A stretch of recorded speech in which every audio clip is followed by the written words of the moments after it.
It's a troubling story that's captured national attention, and today, new developments in the Trayvon Martin shooting. In this exclusive video obtained by ABC News, you see the community watchman George Zimmerman there getting out of a police car in handcuffs with no visible sign of injuries. Zimmerman told police he was pummeled and had his nose broken by Trayvon Martin just before he pulled out his gun and shot the teenager to death. According to police reports, the Florida teen was unarmed when he was shot in the chest by Zimmerman. Despite outrage by Martin's family and supporters, no charges have been filed against Zimmerman. Many of you are questioning the media's handling of the shooting death, including one of our own ABC 15 viewers. David accuses mainstream media of using photos of Trayvon when he was just 13. At the time of the incident, he was 17. David also asks if this would it have made headlines, rather, if the teen was white. His email reads in part, "The spin on this story from the media is incredible." So we want to open up the discussion to you. Is the media being one-sided here in covering this story? And do you think this new video of George Zimmerman will hurt his claim of being attacked by the teen? Well, this case has been a debated topic on our guest, Bruce St. James's radio show on KTAR. We heard you this morning. What is your take on it? Where do you want me to start? There's so many things to this. I mean, you start with the video. My only problem, just looking at the video that we just got, is if this is a man who claims he was beaten possibly within an inch of his life, he feared for his life and felt the need to pull out a gun and shoot and kill somebody. He certainly doesn't look like someone's just been in a fight. And I had people say, well, you know, the EMTs treated him at the scene. And my retort to them, having been an EMT at one point, is, and he didn't even get a Band-Aid?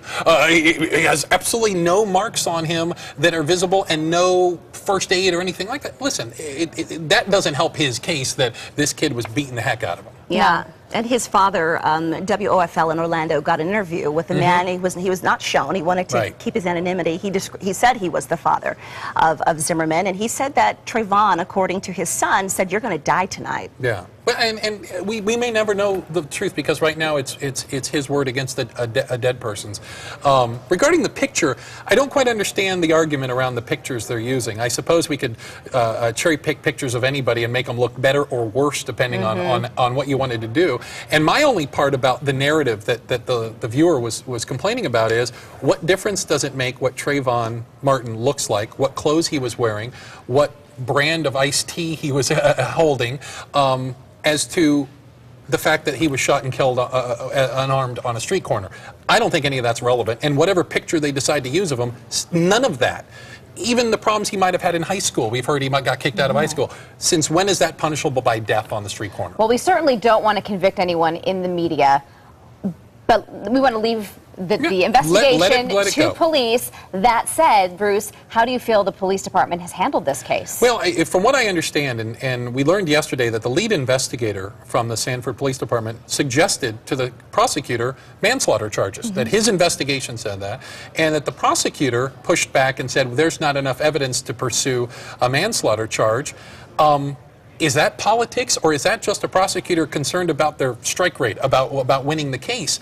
I don't certainly know enough about that, but I know that we've seen this before with many high-profile cases. Whether you know somebody's guilty or not, and whether you can prove it in court, are two different things. Yeah, and in this case, it's dividing not only the city of Sanford, but really the nation. Absolutely. The nation, really. And be careful about what people are on Facebook and what they're saying, because some of those pictures are not even Trayvon Martin. Right. That, you know, they're finding photos of young African-American boys and assuming maybe that was him.